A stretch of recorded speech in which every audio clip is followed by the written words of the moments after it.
Welcome to the Influency Podcast. I'm Hadar, and this is episode number 210. And today we're going to talk about control and how staying in control affects every bit of your fluency.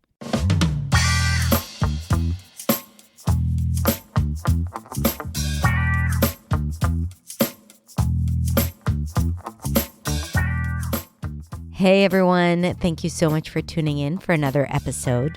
So today, as you realized, we are going to talk about control and not the pronunciation of the word. So I'm not going to talk about the dark L at the end. I'm not going to talk about the schwa at the beginning.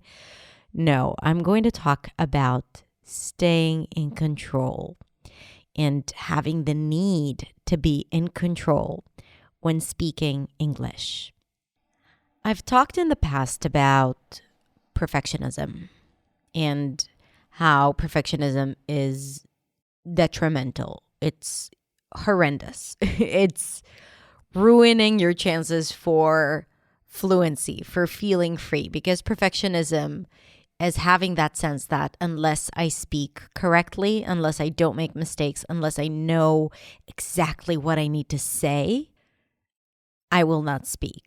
It's not conscious. It's not like you're saying to yourself, I'm not going to speak unless I know everything, but it's subconscious.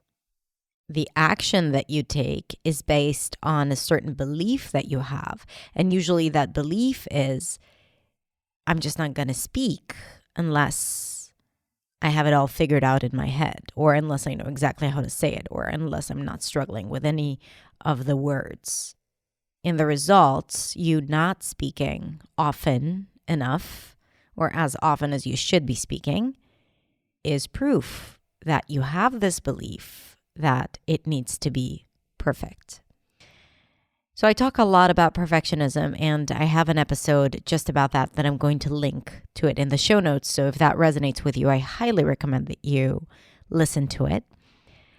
But today I want to address it from a different angle. And that angle is that false sense of control when speaking a language, or at least the need to be in control. Now, I'm going to start by saying that I am a person who likes very much to be in control. I need to know exactly what's happening every single day. If my husband is planning something, I need to know every single detail, and you bet that I will have something to say about it. Sorry, Gil. If I'm building something or creating something in my business, I need to know exactly what are the steps and where things are going. Now, I've gotten better at it, so I'm not as bad as I used to be, but I needed to have everything under my control. And it's so hard to let go of control. Luckily, I have an amazing team that allows me to give up on some of my control. But usually in life, I don't always feel like I can just let go. Now, yes, the deeper belief in that is that if I let go, things are not going to work out properly. It's not going to be right. It's not going to be how I want it to be. And everything's dependent on me, which is very narcissistic, if I can just add, right? It's like, I'm the only person who can do it right. And if I don't do it right, then it's not going to get done. So it's not realistic. It's not true. And like I said, I'm learning how to let go of that belief. I wouldn't be able to be where I am today had I not given up on that belief. But I know what it's like to be in control. And I know I still have it, especially in my personal life. And my team will say that I still have it. In my business, I guarantee, but I have gotten better. So why am I telling you all that? Because if you can relate to something that I said here about that sense of control, I'm inviting you to check in with yourself and see how that manifests into your English when you're speaking, because it always does. English is a reflection of every aspect in our lives. If we don't have the confidence to speak or to do something or to show up or to put ourselves out there, it is rooted in something much, much deeper that is manifested in other areas of our lives, our relationships, our career, our family, but we can definitely see it in English too. So if you find yourself struggling with letting go of control, in this episode, I want to talk about how that's manifested in your English and how that's preventing you from having that innate freedom. So yeah, let's begin with that idea that freedom is something that is not controlled. Once you control something, that something is oppressed, it's enslaved, it's limited because you're controlling it. And when you're trying to have something go according to how you plan it, there's no creativity, there are no surprises, there is no discovery.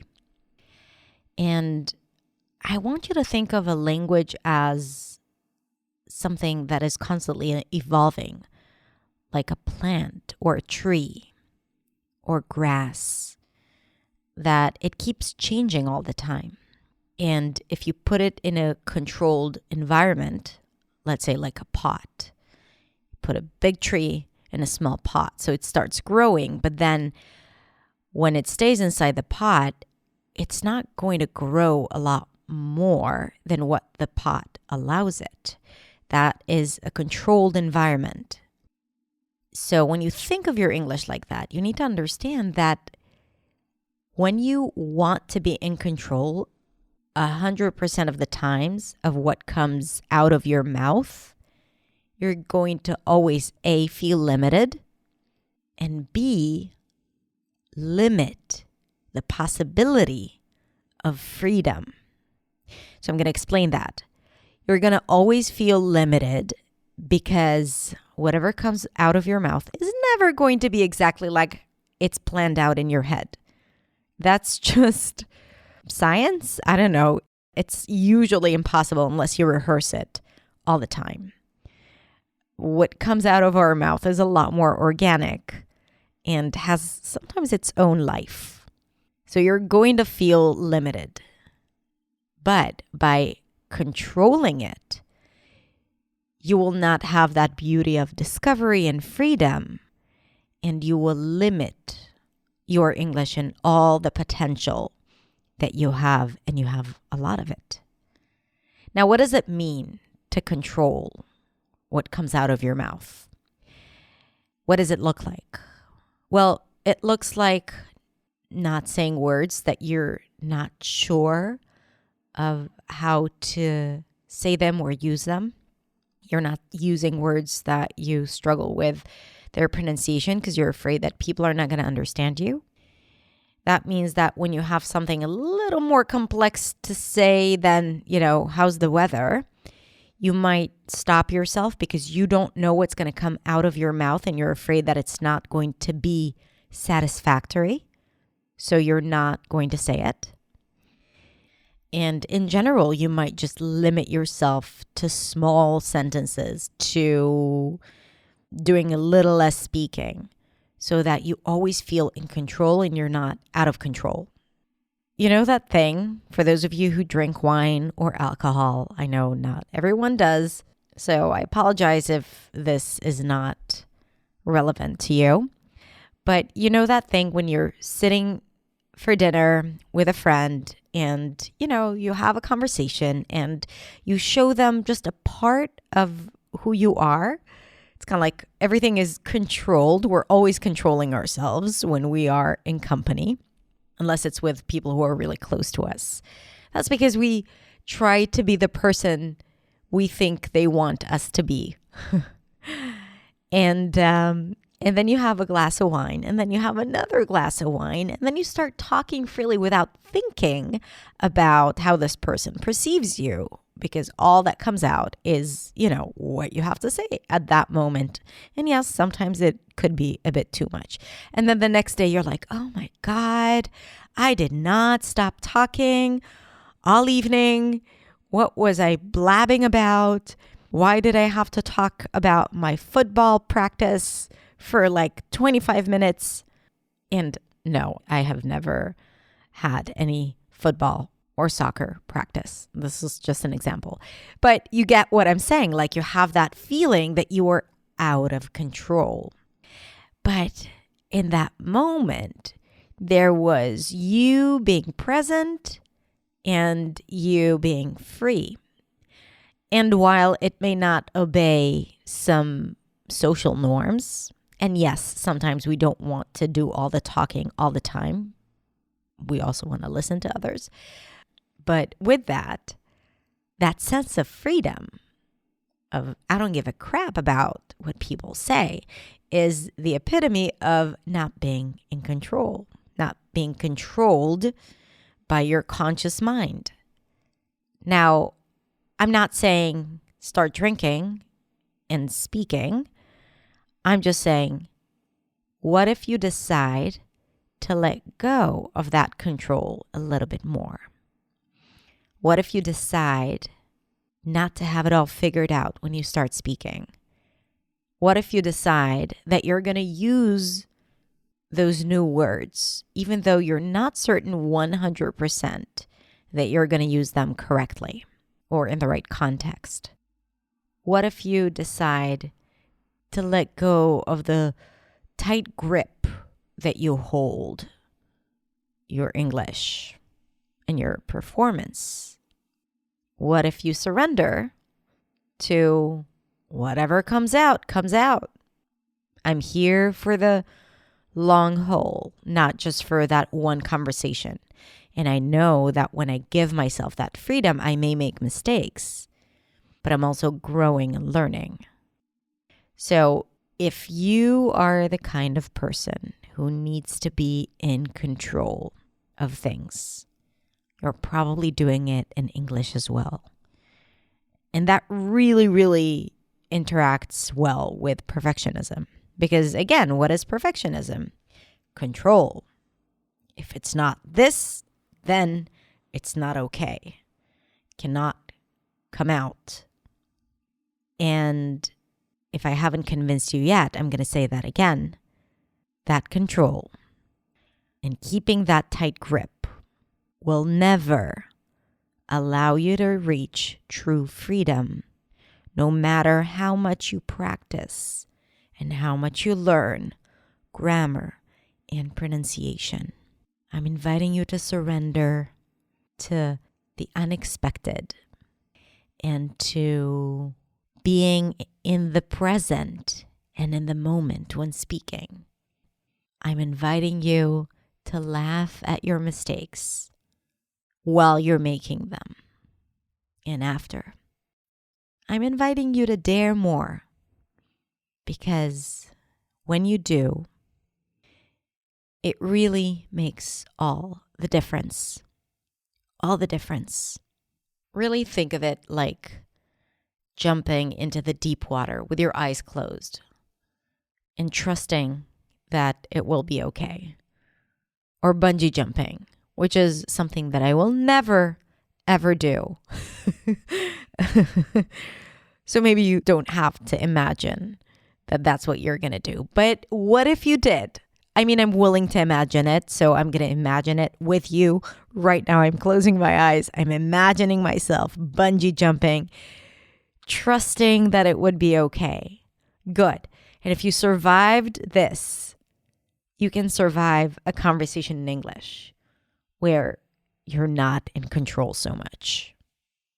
You've done harder things in your life. You've challenged yourself. Think of a moment or of a situation where you really took the plunge. You really pushed yourself. You really did something scary. We all have that. We have areas in our lives where we're like, I'm going to do it.